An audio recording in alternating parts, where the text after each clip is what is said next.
Hello students, welcome back. This is Gurpreet Singh.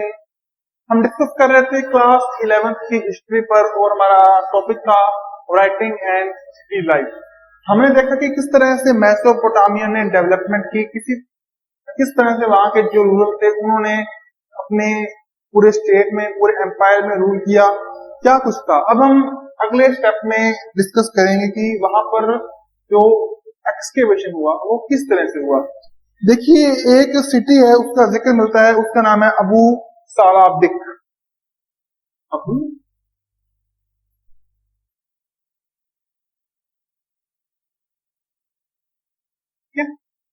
यहाँ पर excavation हुआ और इस सिटी का जो एरिया था वो अप्रोक्सीमेट 8 हेक्टेयर था, ठीक है ना। और यहाँ पर मान सकते हैं कि अप्रोक्सीमेट 10,000 की पॉपुलेशन रहती होगी। अब बच्चों, एक्सकेवेशन किस तरह करते हैं? सबसे पहले तो हैवी मशीनरी होती है, उसके जरिए जो बड़ी बड़ी वहां पर मिट्टी है, सोइल है, उसको हटाते हैं। जहां वहां पर कोई और बड़े ऑब्जेक्ट हो उनको साइड में करेंगे। इसके बाद क्या होगा कि छोटे छोटे टूल से, वैसे से वहां पर जो छोटी छोटी चीजें हैं उनको निकालेंगे मिट्टी को साइड कर करके। अब वो जो उसमें जितने भी फोसिल्स हैं, चाहे बॉन्ड्स हैं, कुछ और जितनी भी चीजें हैं, उनको इकट्ठा करके उनको म्यूजियम में या फिर लेबोरेटरी में भेजेंगे, ठीक है।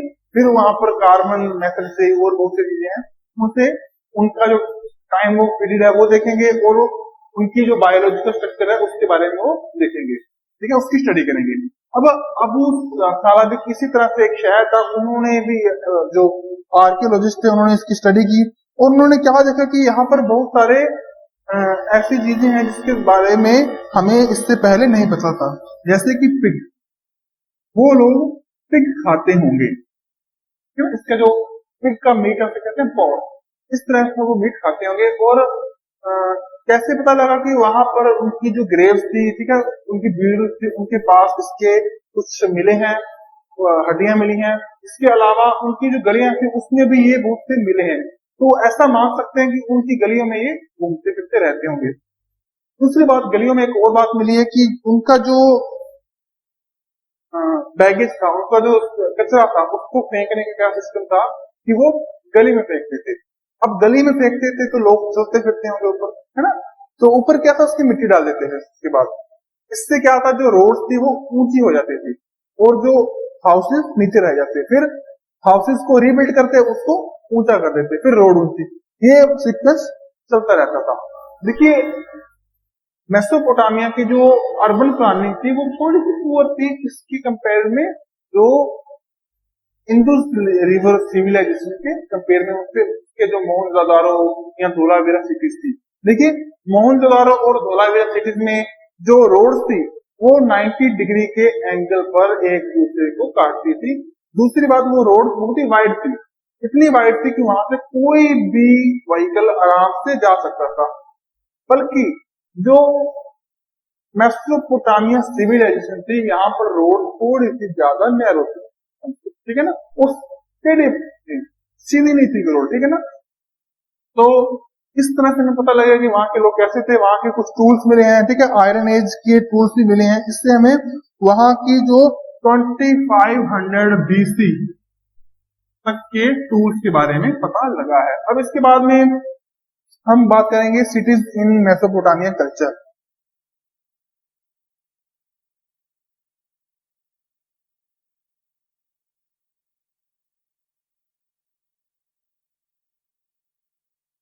इन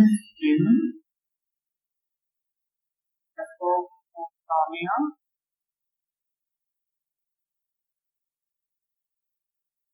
अब देखिए बच्चों, मेसोपोटामिया में बहुत सारे अपने देखे थे सिटीज मिली थी, इसमें उरुक भी कहते थे, असीरियन, मारिक, बेबीलोनिया, ये सभी सिटीज मिली हैं। इसमें हमने देखा कि अर्बन प्लानिंग किस तरह से थी, किस तरह से जो लोग थे वो खास तरह से घरों में रहते थे, लेकिन घरों में उनके हाउसेस थे, उनमें कौन कौन से रूम किस किस काम आते थे, इसका डिफरेंस हमें अब तक नहीं पता लगा है। हाँ, जो बड़े पैलेसेस थे उनमें हाउस होल्ड किस तरह से थे, उनके डाइनिंग रूम, उनके किचन्स, उनके गेस्ट हाउस ये अलग अलग थे, इसका तो हमें पता है। लेकिन जो कॉमन पीपल के हाउसेस थे उसमें कैसा डिफरेंसेस था ये हमें अभी तक नहीं पता लगा है। लेकिन इसके अलावा बहुत सी कुछ और सीक्रेट चीजें थी, जैसे कि एक गिलगैमेश था, ठीक है ना।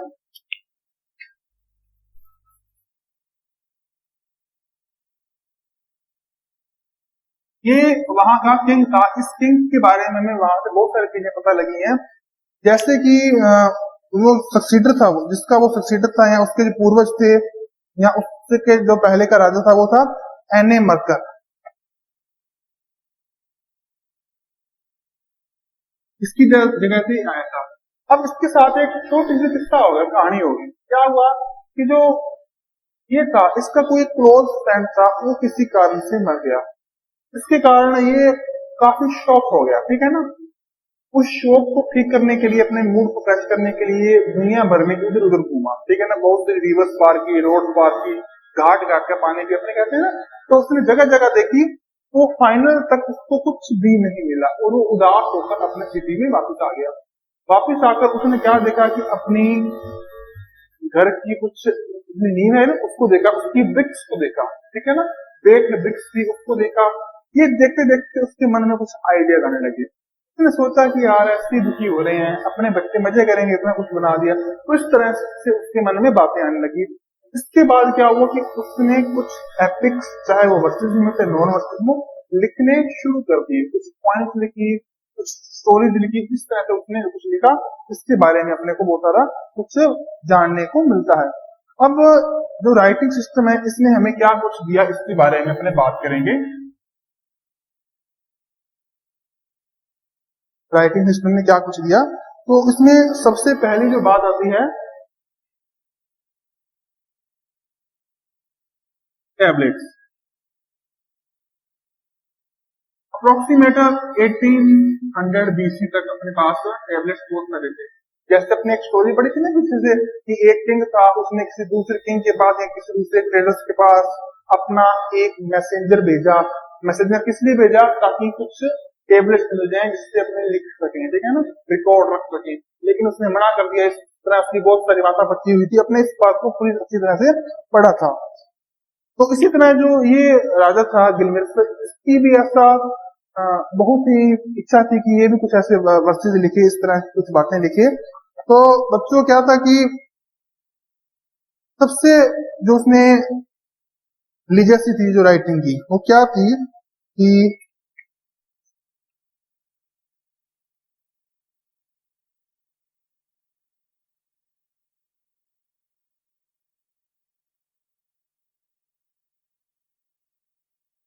तो जो लिजेसी राइटिंग की ये थी कि इससे अपने जो टाइम का डिफरेंस था वो पता लग गया, टाइम का डिवाइडेशन पता लग गया। कैसे कि उसने उन्होंने एक पूरा डे था, ठीक है, उसको 24 यूनिट्स इसमें डिवाइड कर दिया। देखिए बच्चों, हमारे इंडिया में भी एक रूल था कि हम पूरे डे को 8 यूनिट्स में डिवाइड करते थे और ईच यूनिट जिसको हम कहते थे पहर, ठीक है ना। तो हमें पता है कि हमारा जो दिन है वो 24 घंटे का है। तो वो चीज कहां से आई है, मेसोपोटामिया से। 24 यूनिट को डिवाइड करते हैं। अब इस हर यूनिट को आगे 60 और यूनिट्स में डिवाइड करते हैं, जिससे अपने कहते हैं मिनट। इसके बाद वो और क्या करते थे कि जो डे थे, अभी 24 यूनिट का एक डे बन गया ना, इस एक डे इसके जैसे 7 मिला दें तो मतलब एक वीक। और ये एक वीक है, इसके जैसे 52 वीक मिला दे तो एक ईयर। या जो डे है एक डे, इसके जैसे 365 या 366 ये डे मिला दें तो क्या बन जाएगा, 1 ईयर। इस तरह से उनको सब कुछ पता था। और ना सब कुछ ये, उनको कुछ एस्ट्रोनॉमिकल थ्योरम के बारे में भी बहुत ज्यादा नॉलेज थी, जिसमें से सबसे खास चीज है सोलर, या जिसे कहते हैं सूर्य ग्रहण, सोलर एलिप्स एंड लुनार चंद्र ग्रहण एलिप्स, ठीक है ना।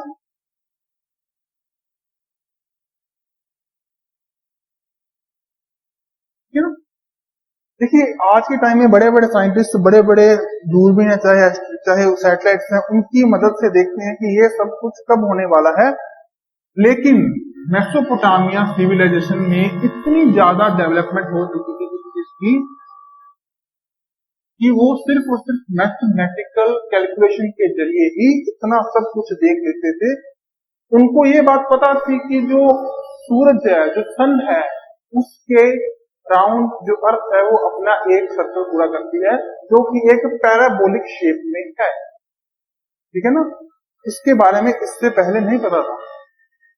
और हम देखेंगे कि यूरोप में तो इसके बाद भी नहीं पता था। बाइबल में क्या लिखा है कि एक सूरज है, वो तो चल रहा है, लेकिन जो अर्थ है वो कांस्टेंट है। ठीक है ना। बल्कि मेसोपोटामिया के लोगों को उससे 2000 साल पहले भी इन चीजों के बारे में पता था। यानी कि हम कह सकते हैं कि साइंटिफिकली वो बहुत ज्यादा स्ट्रांग हो गए। और जाहिर सी बात है, अगर इतना स्ट्रांग है तो सिर्फ ओरली इस बात को वो अपने दूसरों के साथ इंटरेक्ट नहीं करेंगे। ये बात ओरली या सिर्फ मुंह से बोलकर एक से दूसरी पीढ़ी में नहीं गई होगी। बिल्कुल उनके रिटन रिकॉर्ड्स थे। रिटन रिकॉर्ड्स के बिना ये सब कुछ होना पॉसिबल ही नहीं है। दूसरी बात, मैथ। मैथ के बारे में बात करेंगे अपने। देखिए बच्चों, उनकी मैथ तो बहुत ही ज्यादा स्ट्रांग थी, इस बारे में कोई भी दो राय नहीं है। कैसे? देखिए बच्चों, उनको बहुत सी मैथमेटिकल कैलकुलेशन करनी आ गई थी। जैसे कोई एरिया है, फील्ड का एरिया, अब इसका क्या एरिया है, एरिया मतलब इसमें कितनी घास होगी, ठीक है ना, कितनी इसमें क्रॉप होगी, उसको वो कैलकुलेट कर लेते। इसके बाद वॉल्यूम। वॉल्यूम यानी कि इतना एरिया है, इसमें 4 फिंगर्स 5 फिंगर्स तक बारिश होगी, कितना पानी भर गया, उसकी पूरी वॉल्यूम कितनी है, वो कैलकुलेट कर लेते थे। उनके पास ऐसे फॉर्मूला थे। इसके बाद क्यूब रूट, स्क्वायर रूट, इनकी कैलकुलेशन भी उनको अच्छी तरह आती थी। जैसे कि 2, अब 2 की अपने स्क्वायर रूट करें, यहां से अपने क्या है ना, रूट करते हैं, तो इसका आंसर क्या आएगा 1.414।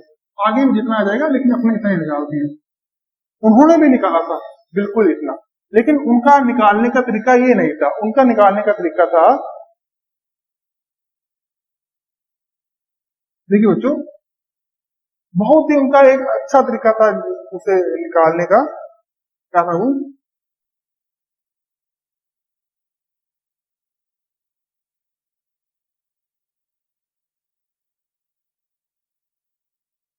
ये था। और इससे जो कैलकुलेशन आएगी वो लगभग इसी के बराबर आएगी। ठीक है ना। तो हम कह सकते हैं कि उस टाइम में मैथमेटिक्स ने कितनी डेवलपमेंट कर ली होगी। शायद शायद जीरो की भी उनको पता हो। ठीक है ना। अपने इसको कुछ कंफर्म नहीं कह सकते कि शायद हो सकता है उनको इसके बारे में भी पता हो। मतलब उन्होंने मैथमेटिक्स में बहुत ज्यादा तरक्की कर ली थी। ठीक है ना बच्चों। अब इसके अलावा हम एक बात करेंगे लाइब्रेरी। ठीक है ना। एक लाइब्रेरी का जिक्र मिला है, और वो लाइब्रेरी किसने बनाई थी? वही जो अपने पहले वाले राजा हैं, जिनका नाम है गिलगैमिश। ठीक है ना। गिलगैमिश ने एक लाइब्रेरी बनाई थी, उसके बारे में उन्होंने लिखा है।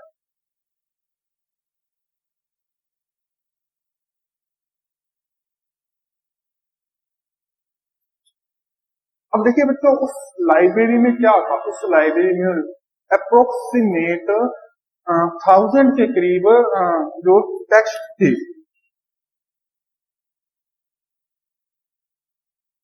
इतने टेक्स्ट थे, और टेक्स्ट के पेपर तो लिखे नहीं गए थे। टैबलेट्स थे, स्टैंड के टैबलेट्स थे और वुडन टैबलेट्स थे। इस पर उन्होंने कितने टाइम लगाकर कितना कुछ लिखा होगा। और अब टैबलेट्स की बात करें तो अप्रोक्सीमेट 30,000 टैबलेट्स थी। ठीक है। अब बात है कि जो सर्दन पार्ट था इस मेसोपोटामिया के, यानी कि वो जो थे ना, दक्कड़, वो सभी चीजें है ना, सुमेरिया, तो उस एरिया में कुछ यूनिवर्सिटी जैसा कुछ था, या कुछ गुरुकुल जैसा, जहां पर बच्चे पढ़ते थे। ठीक है ना। हालांकि जो जो सुमेरियाई लैंग्वेज है वो अप्रोक्सीमेट 2800 BC यहाँ तक वो कोलैप्स हो गई थी। ठीक है ना। लेकिन आम लोगों में, लेकिन कुछ ऐसे स्टूडेंट्स थे जो इसको पढ़ते थे। ठीक है ना। इसका रिकॉर्ड रखते थे, तो इन्होंने शायद इसको लिखा होगा। अब जो राजा था जिसके ने सारा ये डमडमा किया था, गिलगैमिश, है ना,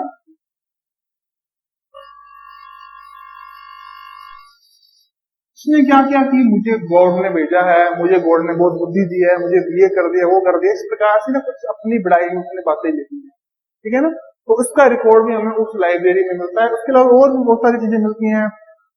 एक राजा को क्या करना चाहिए, क्या उसकी रिस्पॉन्सिबिलिटीज है, क्या कॉमन पीपल है, कैसे कॉमन पीपल से कट लेना है, इन सभी बातों के बारे में उस टाइम की जो सिचुएशन थी, चाहे वो पॉलिटिकल हो, चाहे वो एडमिनिस्ट्रेटिव हो, जो भी हो, उसके बारे में वहां पर लिखा गया था।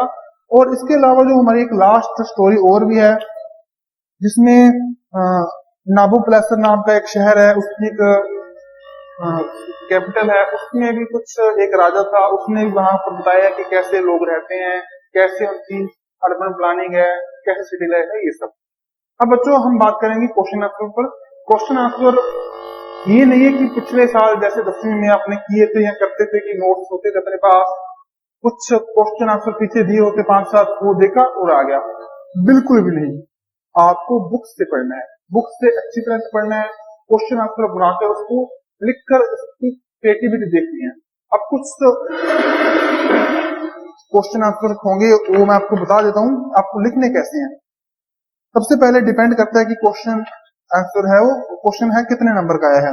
सबसे पहले एक क्वेश्चन हो सकता है कि describe the major achievement of Mesopotamia, कि मेसोपोटामिया की सबसे बड़ी अचीवमेंट कैसे है। अब देखिए अगर क्वेश्चन आ रही है 5-6 नंबर का, तो आपको कुछ कुछ 10 से 15 लाइन में उसको लिखना होगा, ठीक है ना। 10-15 लाइन मतलब 100 to 150 वर्ड्स, ठीक है ना। अब आपको 150 वर्ड्स का है, इसका मतलब ये नहीं कि आप 300 वर्ड्स कर दो, यहाँ बिल्कुल 30-40 मिनट लिख दो, लगभग आपने उसके बराबर लिखना है। हाँ, 150 का है तो 200 हो सकते हैं या 130 हो सकते हैं, ठीक है ना। अब हमने बात करनी है मेसोपोटामिया की अचीवमेंट की। तो देखिए मेसोपोटामिया की सबसे बड़ी अचीवमेंट है टाइम। आज हम जो टाइम की कैलकुलेशन करते हैं ये कहां से आई है, मेसोपोटामिया से। जो हमने टाइम को डिवाइड किया है छोटे छोटे यूनिट्स में, चाहे वो आवर्स हो, मिनट्स हो, वीक हो, डे हो, ईयर्स हो, है ना, ये सभी मेसोपोटामिया की कैलकुलेशन से ही हमारे पास आया है। दूसरा, उसके बाद जो हमारे पास लिखने का तरीका आया है ये भी उसी के है। तीसरा, जो हमारी एस्ट्रोनॉमी है, ठीक है ना, सूरज कैसे घूम रहे हैं, चंद्रमा कैसे घूम रहा है, लोनर और सन सोलर एक्लिप्शन, इसके बारे में भी हमें मेसोपोटामिया से मिलता है। हो सकता है पूरी दुनिया ने वहीं से सीखा हो। Explain in detail the town plan of उर सिटी, ठीक है, कि टाउन प्लानिंग की बात की गई है। देखिए जो मेसोपोटामिया की टाउन प्लानिंग है वो इतनी ज्यादा स्ट्रॉन्ग नहीं थी जितनी की कंपेरेटिवली जो इंडस वैली थी, जिसमें खास तौर से था मोहनजोदाड़ो, ठीक है। हाँ, लेकिन कुछ ना कुछ थी अर्बन प्लानिंग में। जैसे हम कहेंगे कि जो उनका महल था, जो बड़ा घर था, उसमें अलग अलग कमरे थे, 130, गेस्ट के लिए अलग था, डाइनिंग रूम अलग था, ठीक है। इसके अलावा आप लिख दोगे उसमें कि उसकी जो सड़कें थी वो इतनी अच्छी नहीं थी, नैरो सड़कें थी, घूम फिर कर सड़कें थी। जो हाउसेस थे उनकी जो विंडोज थी वो अंदर की तरफ थी, इनसाइड थी, ठीक है ना। वहां के लोग थे जो ब्लाइंड डायबोटिस भी थी, ऐसा हो सकता है, ठीक है ना। उनकी जो प्राइवेसी थी घरों में वो बहुत ज्यादा थी। घरों में जो आमतौर पर एक एंट्रेंस गेट था वो एक ही था, ठीक है ना, इस तरह की बात है। और घरों के बीच में क्या था, कोर्ट था, ठीक है ना, इस तरह की। और कुछ ड्रेनेज सिस्टम है उसका कोई खास हमें दिखता नहीं है। अगला है temple were integrated to the culture of Mesopotamia, कि बिल्कुल टेम्पल ने ही पूरे के पूरे सोसाइटी को इंटीग्रेट किया था। देखिए कोई भी कल्चर है वो किसी न किसी को तो मानेंगे ना, चाहे वो नेचर को माने, ने उसको बनाया है। तो टेम्पल्स थे, टेम्पल्स के कारण ही लोग एक दूसरे के पास आने लगे, ठीक है ना। टेम्पल्स में ही एक व्यक्ति होने लगा, ऐसा बंदा होने लगा जो पूरे सोर्सेज को इक्वली पूरे सोसाइटी में डिवाइड करेगा, चाहे वो एग्रीकल्चर से रिलेटेड हो, चाहे वो कुछ मांस, मच्छी, फिशेज, किसी से भी रिलेटेड हो, चाहे टूल्स हो, चाहे ऑर्नामेंट्स हो, कोई भी चीज हो, टेम्पल से ही उसको डिस्ट्रीब्यूट किया जाता था। और जो टेम्पल में रहने वाला बंदा था वो वहां का एडमिनिस्ट्रेटर होता था। तो जिस तरह से पोप था क्रिश्चियनिटी में, जो पूरा उसको कंट्रोल करता था स्टेट को, उसी तरह से हम मान सकते कि टेम्पल्स थे जो वो पूरे के पूरे स्टेट को या सिटी को कंट्रोल करते थे। अगला है कि ऐसे बताइए कि Mesopotamia biggest depth of world causes and mathematical चीजों के बारे में। देखिए बिल्कुल जो मेसोपोटामिया था उसने दुनिया को बहुत कुछ दिया है, जैसे कि मैथमेटिकल में आपने हमने देखा कि रूट टू रूट टू इसकी कैलकुलेशन बड़ी बड़ी जगहों से बड़े बड़े सिस्टमों से वो उसके फॉर्मूलाज आए, उसके बाद होने लगा। जिस टाइम में यूरोप के लोगों को कुछ भी नहीं पता था, उस टाइम में मेसोपोटामिया ने इतनी डेवलपमेंट कर ली थी कि वहां के लोगों को रूट, एरिया, इसके अलावा वॉल्यूम्स कैलकुलेट करना अच्छी तरह से आ गया था, बहुत अच्छी तरह से वो हिसाब किताब लगवा लेते थे।